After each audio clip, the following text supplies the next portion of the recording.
Hi అందరికీ నమస్తే. మీరు చూస్తున్నారు ముద్దపుకుంట ప్రభాకర్ యూట్యూబ్ ఛానల్. అఫీషియల్.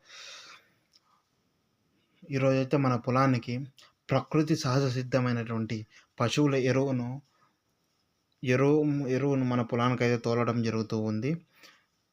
ఇది మన డైరీ ఫామ్లో ఉన్నటువంటి పశువుల పేడ అనమాట. ఈ సేంద్రియ ఎరువును పొలానికి వాడడం వల్ల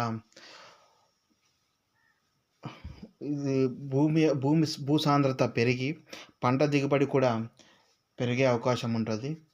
దీనివల్ల రైతుకు లాభం చేకూరుతుంది.